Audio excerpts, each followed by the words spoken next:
우리 하나님 은혜가 온 성도들에게 함께하기를 바랍니다.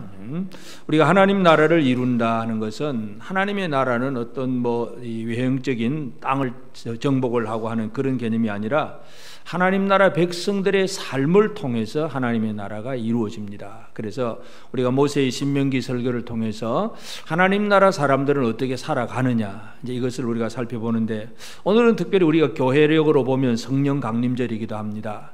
다시 말해서 성령으로 충만해진, 성령이 임한 성도들의 삶이 뭐냐, 성도들의 삶이, 우리가 흔히 성령 충만한 사람들 얘기하면 주로 어떤 은사적인 그런 면에서 방언을 하고 치유를 하고 이런 어떤 찬양을 하면서 막 뜨겁게 하고 이런 정도로만 성령의 은사 아니면 성령 충만, 그런 식으로 생각할 때가 많습니다. 그런데 물론 그것도 성령을 받을 때 분명히 나타나기는 하지만 제일 중요한 것은 성령 받은 사람이 일상의 삶을 어떻게 살아가느냐가 참 중요합니다. 그래서 에베소서에도 보면 술 취하지 마라, 성령 충만 받으라 해놓고 예배 드리는 문제, 바로 이어지는 문제가 바로 가정의 부부 문제입니다. 남편이 어떻게 아내를 사랑해야 되는지, 아내가 남편에게 어떻게 복종해야 되는지. 성령 충만은 교회에서만 충만이 아니라 가정에서도 성령 충만한 삶을 살아가야 됩니다. 그래서 그런 면에서 오늘 우리가 이 신명기 22장의 이제 13절부터 나오는 이 말씀은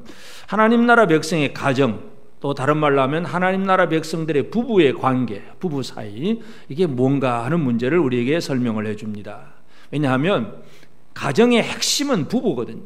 부부가 잘못되면 가정은 다 깨어집니다. 그래서 남편과 아내 사이가 어떤 관계를 제대로 이루어가느냐, 성령 충만함이 그냥 교회 안에서는 열심히 기도하고 뭔가 했는데 집에 가서 부부 사이가 문제가 틀어진다, 그러면 성령 충만하고는 별 상관없는 생활이 됩니다. 그래서 우리는 이 율법에 주시는 율법의 정신들, 하나님께서 부부 사이에 무엇을 하게 하셨는가, 우리가 이것을 한번 살펴보면서 특별히 우리 성도들의 각 가정들이 이 하나님의 성령으로 충만한 가정이 되어서 이 말씀에서 강조하는 이 내용들을 가정에서 특별히 부부 사이에 이루어가는 그런 우리 모습이 되어져야 됩니다. 우리 아직도 미혼인 청년들은 이런 말씀들의 원리를 잘 이해하고 지켜가는 것이 가장 중요합니다. 왜냐하면 하나님은 사람을 책임이 있는 존재로 만들어 두셨는데, 사람들은 그 책임보다도 이 타락한 인간들은 당장의 쾌락, 당장의 어떤 즐거움, 육체적인 즐거움, 이것만을 구하고 그냥 아무렇게나 행동할 때가 많습니다.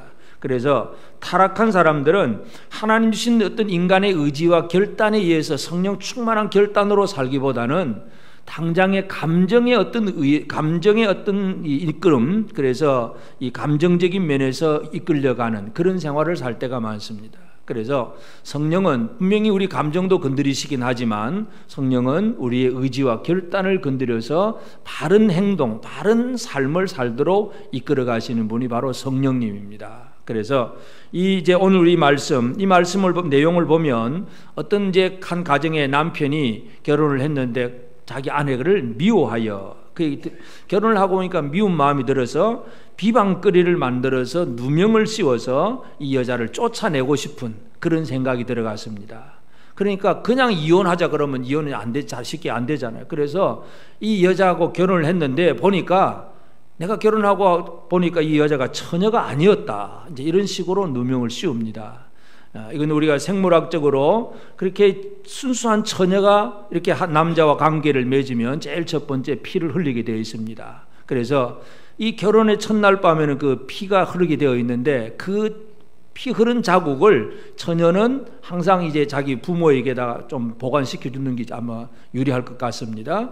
그래서 이 남자가 자기 아내를 이제 미워해서 이제는 이 처녀가 아니었다고 막 이렇게 사람들에게 비방거리를 만들어내면 결국은 이 장인, 그러니까 이 처녀의 부모, 장인 장모님들이 나와가지고 그 딸의 그 처녀였던 표적을 가지고 성문의 장로들에게 가서 우리 딸은 이렇게 순수했는데 이 남자가 이렇게 비방거리를 만들었다 하고 표적을 보여주라, 그렇게 자리옷을 보여주면 그게 정확하면 그 성읍 사람들은, 그 장로들은 재판을 하고 이 남자를 매를 실고 때립니다. 매를 때리고 그리고 은 100세겔을 그 처녀의 아버지에게 벌금을 내고, 그리고 그 여자를 평생 동안 평생 버리지 못할 아내로 삼아야 된다. 이게 율법입니다.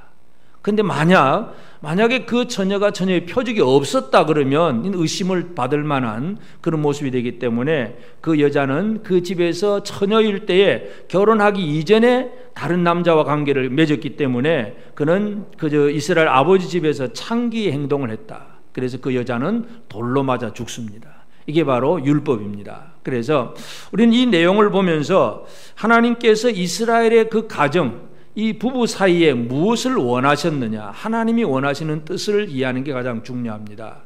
제일 첫 번째, 하나님은 이 이스라엘 가정에 미움이 없기를 원하셨습니다. 그래서 누구든지 아내를 맞이하여 그에게 들어간 후에 그를 미워하여, 미워하는 이 미움이 모든 일의 출발점입니다. 결혼할 때까지는 좋았는데 하고 나서는 이제 미움이 생겼다는 것입니다. 이게 얼마든지 있을 수 있는 일인데, 그래서 이 미움이 어떻게 생기느냐, 결국은 육체의 어떤 정욕적인 그 어떤 사랑, 육체만을 어떤 육체적인 감각만을 위한 그런 어떤 하나됨, 이런 것들이 사랑이 바로 미움으로 바뀌어질 수가 있습니다. 이제 이런 것들이 문제가 되는데, 가장 대표적인 예로 다윗의 아들 암논의 얘기인데, 사무엘하 13장 14절 15절에 보면 암논이 그 말을 듣지 아니하고 다말보다 힘이 셈으로 억지로 그와 동침하니라. 그리하고 암논이 그를 심히 미워하니 이제 미워하는 미움이 전에 사랑하던 사랑보다 더한지라. 암논이 그에게 이르되 일어나 가라 하니. 이 얘기는 앞뒤 전후를 다 잡으면 우리가 성경을 다 이해를 해야 되겠지만, 다윗에게는 아내가 여러 명이 있습니다. 아내가 여러 명이 있고 그 여러 명의 아내들 중에서 아들 딸들이 낳았는데, 그래서 암논이 제일 이제 쉽게 말해서 제일 큰 아들입니다. 그런데 어머니가 다른, 아버지는 다윗이지만 어머니가 다른 이복 동생 다말이 있는데, 이 다말이 아주 얼굴이 예쁩니다. 그래서 암논이 자기 이복 동생인 다말을 그냥 결혼을 하고 싶고 사랑하고 싶고, 물론 결혼하고 싶다는 말보다는 그냥 육체적인 관계를 맺고 싶은 그런 마음으로 이 다말을 이제 청합니다. 안 되니까 막 이제 이상한 꾀를 부려가지고 뭐 아파 누워 있는 그런 꾀를 부어가지고, 그 다음에는 또 뭐 다말이 와서 과자를 만들어서 뭐 1대1로 만나게 해가지고 뭐 먹게 하고 뭐 그러면서 결국은 암논이 다말을 억지로 동침을 합니다. 강간을 합니다. 이 다말이 참 이복 오라비에게 이제 몸을 버리게 되는데, 그래 놓고는 바로 즉시 암논은 다말을 쫓아냅니다. 전에는 사랑한다고 막 입술로 얼마나 고백했겠어요? 그러나 바로 관계를 맺고 나서는 이제 미워하는 미움이 전에 사랑하는 사랑보다 더한지라. 이 인간적인 육체의 감정적인 사랑, 육체의 감정만 가지고 뭐 사랑해요 사랑해요 하는 이것은 쉽게 미움으로 바뀌어진다는 것, 이것을 우리가 먼저 이해할 필요가 있습니다. 이 결혼하기 이전에 그냥 입술에 발린 소리로 그냥 사랑해 사랑해 하는 이 젊은 남녀들이 진짜 그것이 사랑인지, 그것이 진실한 사랑인지 다시 한번 잘 이해할 필요가 있습니다. 그래서 이 사랑의 고백을 하고 뭐 좋아한다고 말을 했지만 그 미움, 육체적인 감정적인 그런 사랑만 가지고 있다가는 얼마 안 가서 바로 미움으로 바뀌어집니다. 그래서 이 율법에도 결혼을 하고 나서 바로 미워진다는 것, 이것이 바로 그가 진짜 사랑하지 않았다는 분명한 증거이기도 한데, 하여튼 하나님은 이스라엘 백성들의 가정에 이러한 미움이 있어서는 안 된다는 것, 이것을 분명히 먼저 말씀을 합니다. 그러면서 또 하나님께서 이 가정에 부부 사이에 있어야 될 것이 뭐냐, 바로 순결함이라고 하는 것입니다. 그래서 남편이 내어 쫓으려고 할 때 처녀의 표를 제시하지를 못하면 이 여자는 죽임을 당합니다. 돌로 맞아 죽습니다. 그래서 이 혼전의, 결혼 전에 순결을 지킨다는 것, 이것이 우리에게 너무나 중요한 일입니다. 그런데 현대인들의 통계를 보면, 현대인들의 그 통계는 혼전 순결을 해야 되느냐 안 해야 되느냐 하고 통계를 내보니까 75%, 4명 중에 3명은 그게 무슨 상관이냐, 그게 무슨 상관이냐, 사랑하면 사랑해서 관계를 맺는데 그게 무슨 상관이냐, 그게 75%입니다. 그러면 우리가 요즘은 참 뭐 여론을 여론 따라가잖아요. 여론, 많은 숫자 여론을 따라가면 그게 옳은 일입니까? 그런 일입니까? 여러분들도 이 중에 75%도 혼전의 순결을 안 지켜도 된다고 생각하십니까? 믿는 사람들은 안 그렇겠지요. 근데 하여튼 일반 통계가 그렇습니다. 통계가 특별히 젊은 사람들 아무 관계가 없어. 그냥 우리끼리 사랑했는데 뭐 우리 사랑하니까 그렇게 했지. 뭐 이 사랑이라고 하는 단어 하나를 가지고 모든 것을 합리화시켜 버립니다. 그리고 놓고 얼마 못 가서는 그냥 또 배신을 하고 미워하고 틀어지고 갈등이 생기고 이런 문제들. 이 결혼 전에 순결을 지킨다는 거 이게 하나님 말씀입니다. 사람들이 75% 아니면 90% 뭐 99% 찬성을 한다고 하더라도 만약 99% 찬성 같으면 이게 바로 소돔 고모라입니다. 여러분, 하나님이 소돔 고모라를 멸하실 때에 언제 어떻게 멸하셨어요? 한두 가지 죄를 가지고 멸하지 않습니다. 그 죄악이 점점 커져서 죄악이 많아졌을 때에 그때에 멸하는 거예요. 75%도 아주 많은 거죠, 사실은. 근데 현대인들의 생각들이 점점 그렇게 넘어갑니다. 그렇게 많아지면 많아질수록 무엇이 가까운 걸 알아야 됩니까? 하나님의 심판이 가깝다는 사실을 알아야 됩니다. 근데 사람들은 그게 그냥 인간이 뭐 사랑하니까 니하고 나하고 그냥 사랑하니까 그냥 관계 맺고 또 아이고 미우니까 뭐 끊어져 버리고 뭐 너무 쉽게 생각을 하는 것. 이게 바로 이 땅의 타락한 모습들이에요. 레위기 18장 3절에 보면 너희는 너희가 거주하던 애굽 땅의 풍속을 따르지 말며 내가 너희를 인도할 가나안 땅의 풍속과 규례도 행하지 말고. 그래서 이제 레위기 18장의 그 뒤에 쭉 내용을 보면 여러 가지 음란한 일들에 대해서 많은 예들을 말씀을 합니다. 근데 그 많은 예들이 전부 뭐냐 하면 너희가 거주하던 애굽 땅의 풍속 그리고 들어가야 될 가나안 땅의 풍속 그것이 바로 악하고 음란한 그 얘기들입니다. 그래서 그러한 풍속을 따르지 말라. 왜? 이스라엘은 하나님의 거룩한 백성이기 때문에. 다른 민족들은 뭐 75%, 100% 그렇게 된다고 하더라도 하나님의 백성들은 순결함이 필요하다. 이게 바로 율법이고 말씀입니다. 그래서 하나님은 이 이스라엘 백성들, 하나님의 백성들의 그 부부 사이 가정에 있어서 중요한 것이 바로 배우자에 대한 이 순결을 잘 지켜야 된다. 이것을 강조하고 있습니다.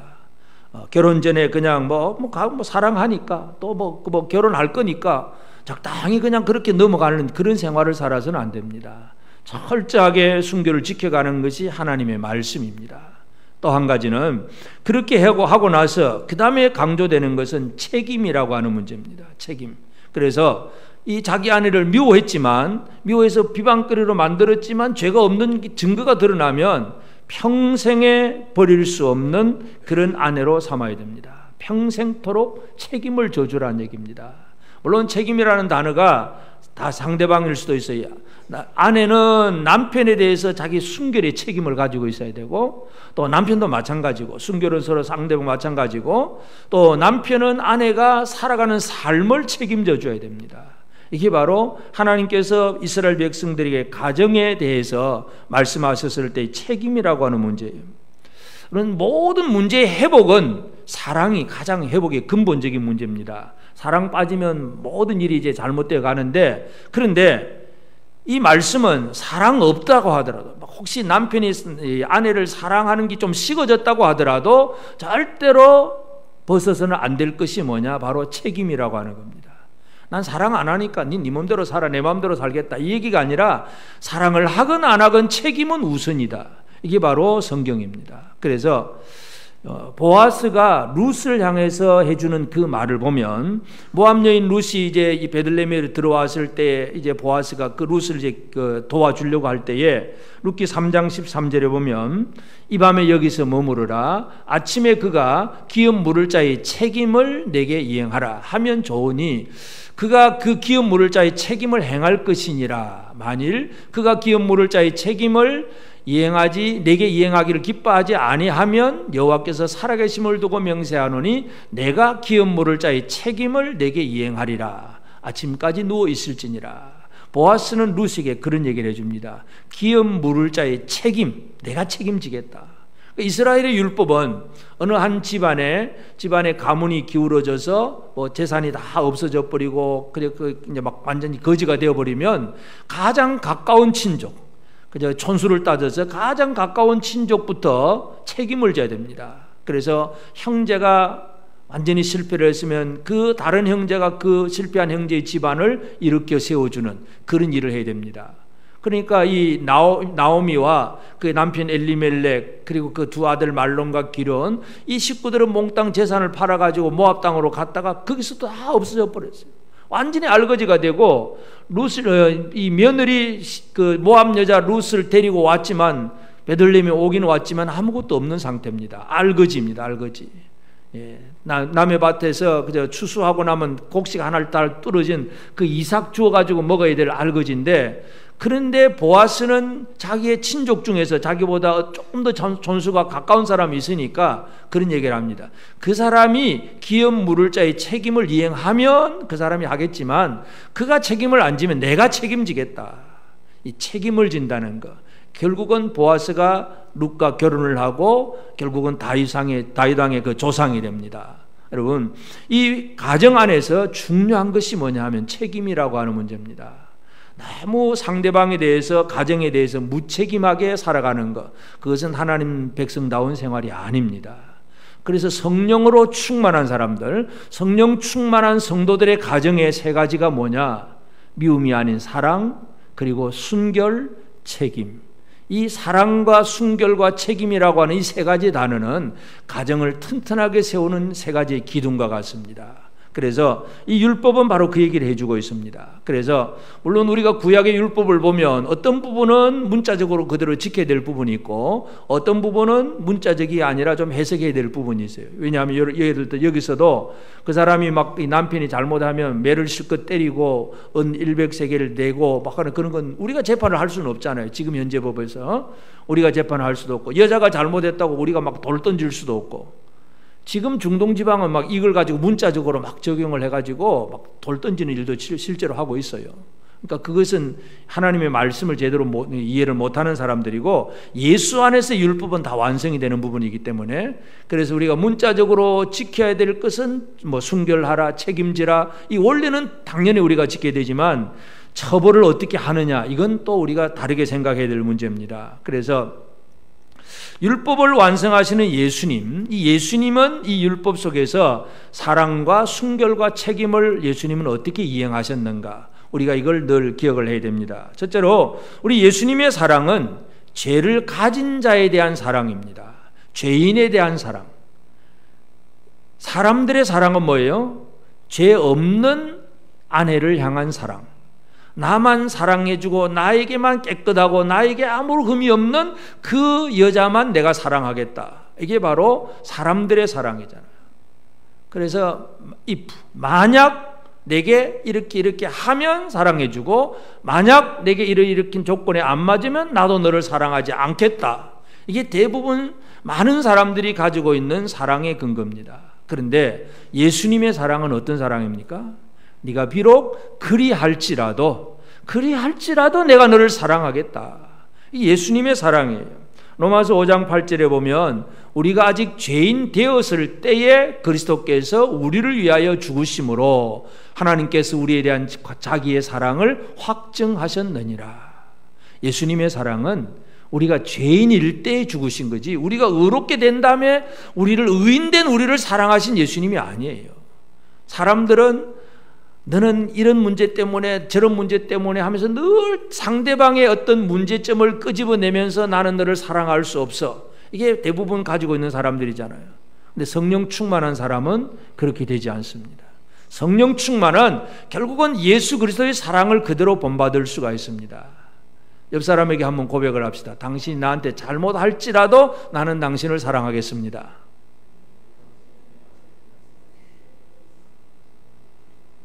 아멘입니까? 잘못하면 사랑이 될까요? 나한테 손해를 끼치고 내 마음에 안 들고 그런 사랑이 가능할까요? 쉽지 않습니다. 그런데 예수님의 사랑은 바로 그것입니다. 그래서 율법의 완성이라고 하는 것, 율법은 문자적으로 보면 예를 들어서 이 여자가 진짜 이제 이 혼전에 결혼 관계를 해가지고 처녀인 표가 없다. 돌마다 죽어야 돼요. 남편이 아내를 버려도 상관이 없어요. 여자가 죽어야 되니까. 근데 예수님 마음은 그게 아니란 얘기예요. 우리가 이걸 잘 이해를 해야 됩니다. 문자적으로 무조건 뭐 이 아내는 죄 지었으니까 죽어야 되고 이런 얘기가 아니라 예수님은 어떻게 사랑하셨는가. 그래서 인간은 조건적인 사랑이지만 예수님의 사랑은 아가페, 무조건적인 사랑. 비록 네가 그리할지라도 내가 너를 사랑하겠다. 이게 바로 오늘 우리가 믿는 예수님의 사랑입니다. 우리는 예수님 사랑 때문에 살고 있는 사람입니다. 여러분, 우리에게 있는 연약한 점, 이 허물을 가지고 예수님이 조건을 삼으면 이 세상에 어느 누구도 구원받을 수 있는 사람은 아무도 없습니다.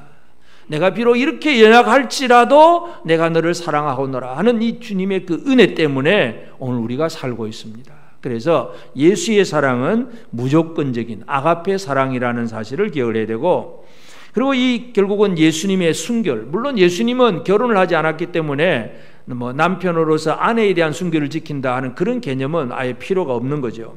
예수님은 결혼을 안 했기 때문에. 그러나 이제 우리가 예수님의 순결을 얘기할 때는 영적인 아버지와의 관계 속에서 오는 그 순결, 그것은 우리가 이해할 수 있습니다. 왜냐하면 지금 이 남편과 아내 사이의 관계, 이 얘기를 성경은 계속 이 음란한 짓을 대해서 잘못을 얘기하지만 이 음행은 결국은 어디로 확대되느냐 하면 하나님과의 관계까지로 확대가 돼요. 그래서 이스라엘 백성들의 그 잘못을 지적을 할 때에 이 우상숭배가 영적인 간음으로 늘 말씀을 많이 합니다. 호세아서 4장 12절에 보면 내 백성이 나무에게 묻고 그 막대기는 그들에게 고하나니 이는 그들이 음란한 마음에 미혹되어 하나님을 버리고 음행하였음이니라. 내 백성이 나무에게 물었다. 나무로 막 형상 깎아놓고 그 막 어떤 사람 어떤 모습 만들어 놓고 그 나무 앞에 가서 빌고 묻고 점을 치고 뭔가 구하는 것. 하나님이 아닌 우상을 만들어 섬기는 이것에 대해서 하나님 하시는 말씀은 그들이 음란한 마음에 미혹되어 하나님을 버리고 음행하였음이니라. 결국은 우상 숭배가 하나님 앞에 간음이에요. 그래서 우리가 이 육체적인 순결도 참 중요하긴 하지만 이 순결을, 육체적인 순결을 등한히 하는 사람은 결국은 영적인 순결까지도 등한히 하게 됩니다. 왜냐하면 내가 좋아서 하는데 아니 필요해서 하는데 늘 자기 변명, 자기 어떤 근거가 있기 때문에 자기 원하는 대로 살아갑니다. 순결을 지킨다는 게 그렇게 만만치 않습니다. 제대로 순결을 지켜야 그 둘 사이의 관계가 있어서 아무런 문제가 없습니다. 이 두 사람 사이에 어떤 물론 결혼 관계가 아니라 할지라도 형제 관계든 아니면 거래 관계든 뭔가 이 거래 관계도 누군가 한쪽이 속이고 쏟고 막 그러면 겉으로는 웃지만은 속으로는 또 다르잖아요. 그러니까 뭔가 관계에 있어서 순결을 유지한다는 게 참 중요해요. 하나됨이 이루어집니다. 순결이 없이 뭔가 중간에 잘못된 게 끼기 시작하면 관계는 흐트러지고 깨어지게 되어 있습니다. 그래서 예수님께서 마지막에 그 요한복음 17장 11절에 보면 이런 말씀을 합니다. 나는 세상에 더 있지 아니하오나 그들은 세상에 있사옵고 나는 아버지께로 가옵나니 거룩하신 아버지여 내게 주신 아버지 이름으로 그들을 보존하사 우리와 같이, 우리 아버지와 나 우리와 같이 그들도, 제자들도 하나가 되게 하옵소서. 하나가 되게 하옵소서. 근데 아버지와 우리가 하나 된 것처럼 우리가 똑같이 저들도 하나가 되게 하옵소서. 아버지와 아들 사이에는 아무런 거리낌이 없습니다. 그렇기 때문에 우리는 하나입니다 하는 것을 예수님은 분명하게 고백을 할 수가 있습니다. 그렇게 하나됨을 저 제자들 사이에서도 좀 이루어지게 하옵소서. 이것이 바로 예수님의 고백이에요. 그러니까 거룩하신 하나님 앞에 우리가 하나인 것처럼 이렇게 얘기할 수 있는 것은 순결한 자만이 그렇게 얘기할 수가 있습니다. 결혼을 했는데 남편과 아내가 물론 속이고 얘기는 할 수 있겠죠. 속으로 잘못된 행실을 해놓고 겉으로는 안 그런 척 할 수도 있겠지만 그러나 진짜 내용이 뭐냐, 진짜 잘못된 게 있으면 우리가 하나라 하는 얘기를 쉽게 할 수가 없습니다. 요즘 현대인들은 막 이 음행의 죄가 너무나 많잖아요. 결혼한 집안에 아내가 따로 있고 밖에 나가면 애인이 따로 있고 다 따로따로 노는, 이게 이 현대인들이 타락한 사람들이 살아가는 삶이니까 인간관계도 깨어지고 하나님과의 관계도 깨어지고 모든 관계가 깨어집니다. 그래서 누구 보고도 하나라고 얘기하기가 어렵습니다. 그래서 예수님께서 우리와 같이 그들도 하나가 되게 하옵소서.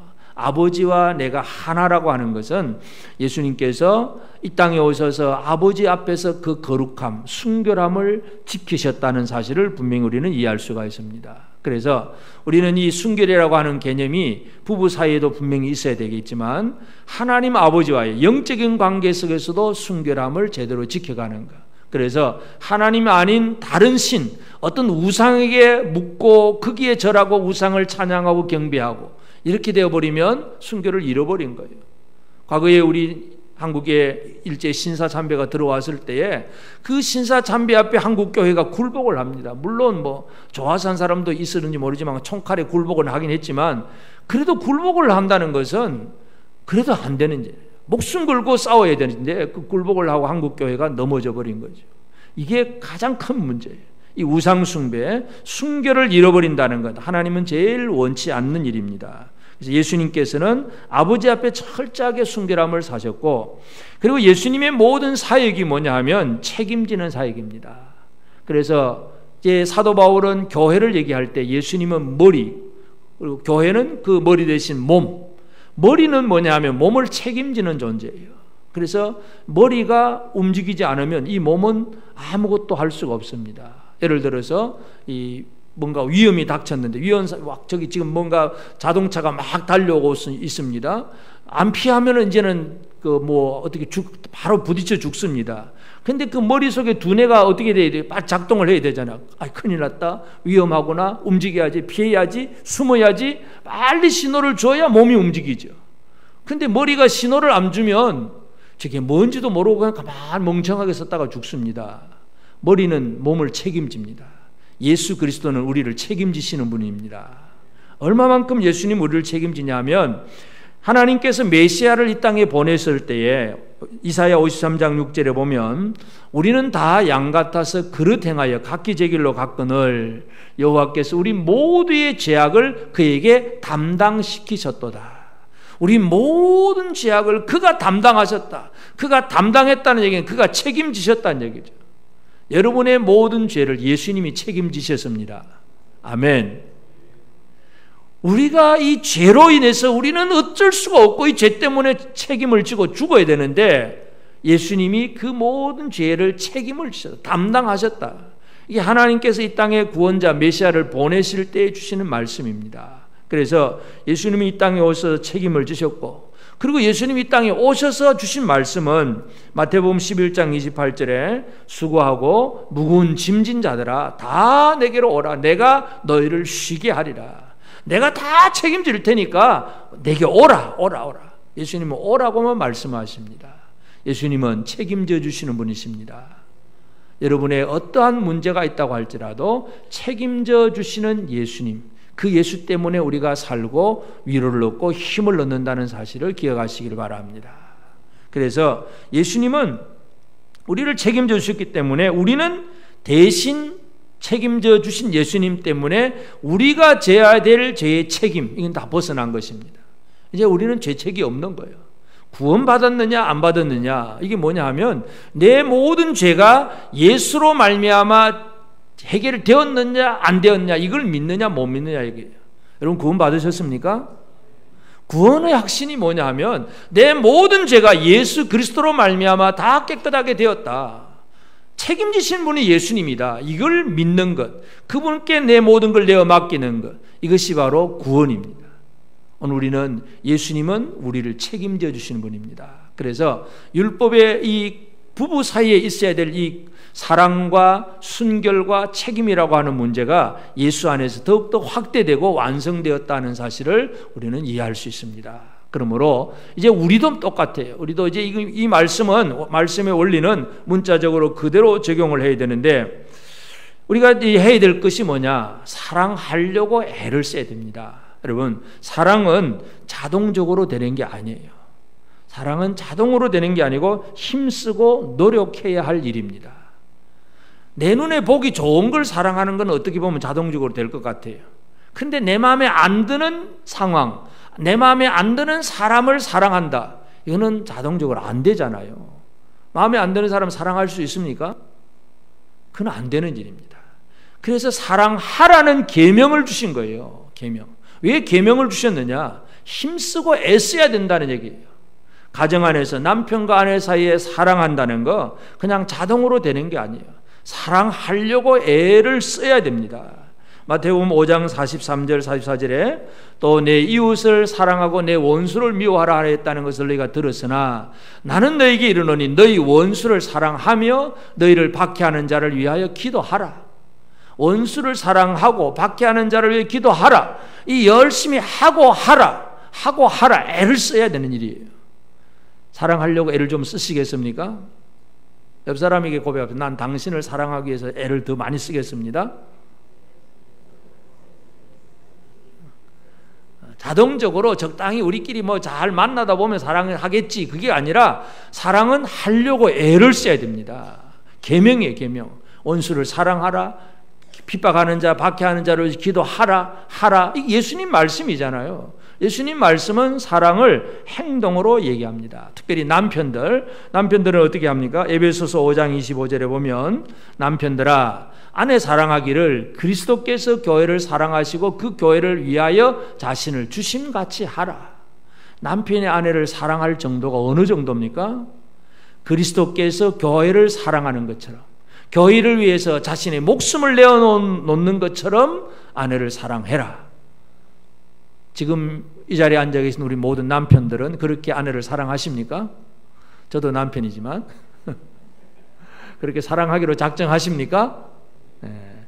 아내를 위하여서 목숨을 내어놓는 정도. 이게 사랑 그냥 되는 게 아니란 얘기예요. 그만큼 관심을 가지고 힘을 쓰고 애를 써야 된다는 부분이기도 합니다.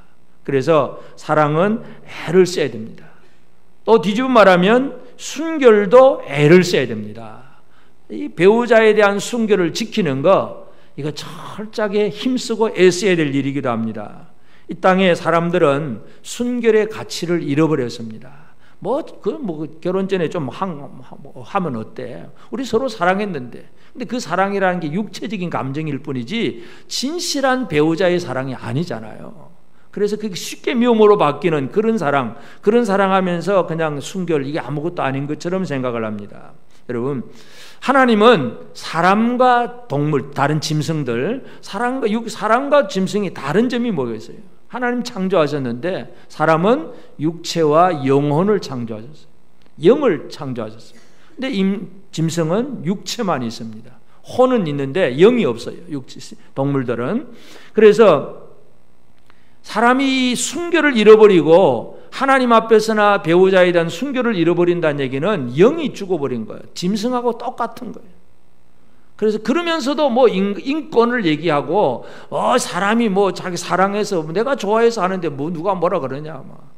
동성애는 좀 다른 문제이긴 하지만 우리끼리 사랑해서 결혼한다는데 왜 법을 만들어 가지고 이게 되냐 안 되냐 그러냐고. 이 세상은 자꾸 그런 식으로 넘어갑니다. 그게 선진국인 것처럼 동성애도 결혼해 주는 것 법으로 인정해 주는 것이 아주 선진국이고 잘 사는 것 같이 생각되는데 그것이 멸망으로 가는 길이에요. 멸망으로 가는 길. 마지막 때를 향해 달려가는 길을 지금 그렇게 가고 있는데 하여튼 우리는 이 육체의 순결도 얼마나 중요한지 모릅니다. 베드로전서 2장 11절에 보면 사랑하는 자들아 거루민과 나그네 같은 너희를 권하노니 영혼을 거슬러 싸우는 육체의 정욕을 제어하라. 컨트롤도 해라 이거죠. 이 육체의 정욕, 영혼을 거슬러 싸우는 거예요.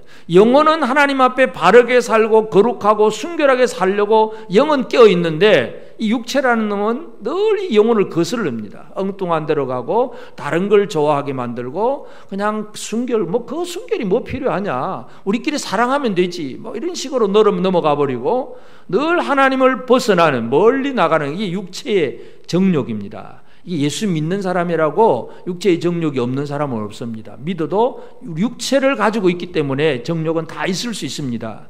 그런데 어떻게 해야 되느냐? 제어하라. 컨트롤을 잘 하라는 얘기예요. 이거 아니지? 이건 아니지? 늘 말씀을 생각하면서 뭔가 이 육체의 정욕으로 하려고 하는 그런 생각들이 날 때마다 그것을 잘 컨트롤할 수 있는 것, 이게 바로 말씀이에요. 그래서 그런 사람이 결국 어떤 삶을 살게 되느냐?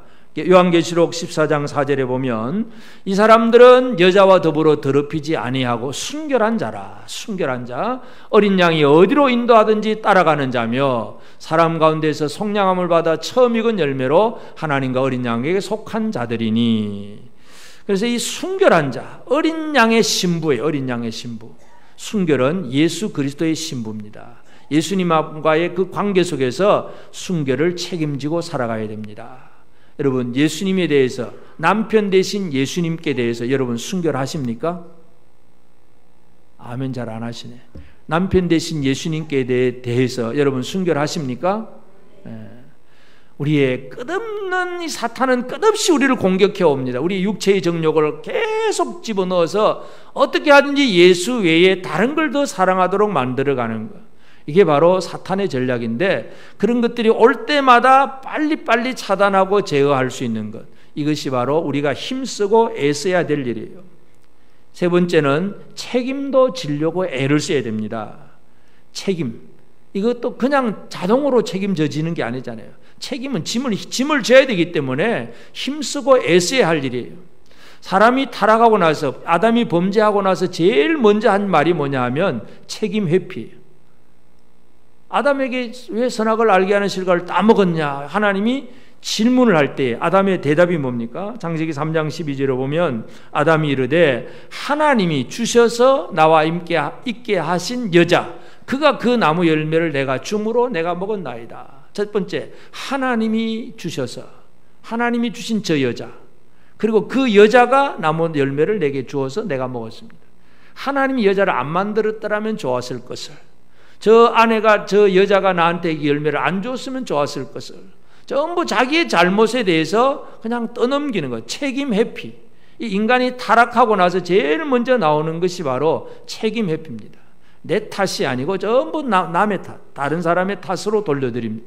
이게 바로 사람들이 하는 일인데, 우리는 가정에서나 또는 교회에서나 아니면 이 땅에 나라를 위해서나 어떤 환경에서든지 우리는 책임감이 있어야 됩니다. 책임감이 있을 때에 그 사랑은 온전한 사랑이 됩니다. 책임져 주지 않으면 그냥 우리가 말로만 하고 끝나버리면 별 의미가 없습니다. 그래서 우리 성도들의 삶 중에 가장 중요한 거, 누군가를 향해서 책임져 주는 것. 남편과 아내 사이는 두말할 것도 없고, 성도들과 성도들, 형제들 사이에서도 특별히 책임져 주는 일이 중요합니다. 로마서 15장 1절에 보면 믿음이 강한 우리는 마땅히 믿음이 약한 자의 약점을 담당하고 자기를 기쁘게 하지 아니할 것이라. 자기를 기쁘게 하지 않고 약한 자의 그 약점을 담당해 주는, 책임지는 일들을 우리가 해야 된다. 이것을 사도 바울이 강조하고 있습니다. 그래서 오늘 우리의 삶에 중요한 거, 성령으로 충만한 사람들은 어떻게 살아가느냐. 성령 충만이 방언을 하고 치유를 하고 이런 정도로만 끝나는 게 아니에요. 그것도 있을 수 있는 일이지만 진짜 중요한 것은 일상의 삶에서, 가정에서, 부부 사이에서 사랑과 순결과 책임, 이 세 가지를 제대로 지켜가는 것이 바로 성령으로 충만한 사람들의 이야기입니다. 여러분, 성령 충만하십니까? 아멘. 잘 안 하시네. 저 위에는 성령 충만하십니까? 성령으로 충만한다는 거 그냥 이상한 환상을 보고 그런 식으로만 생각하면 안 됩니다. 우리에게 진짜 하나님이 말씀은 뭐냐? 하나님 나라의 각 가정들이 바로 이렇게 세워져야 된다는 것입니다. 가정이 무너지면 전체가 다 무너집니다. 오늘 우리 성도들의 가정에도 이 사랑과 순결, 책임, 이 세 가지의 단어를 가지고 든든히 세워가고, 한 가정 한 가정이 든든히 설 때에 교회 전체가 든든하고 또 이 나라를 변화시키는 놀라운 힘들이 이 가정을 통해서 나타납니다. 우리가 하나님의 성령으로 충만한 그런 성도들이라서 이 세 가지 단어, 사랑과 순결과 책임, 이 의무를 힘쓰고 애쓰는 저와 여러분 모두가 되어지기를 바랍니다. 아멘.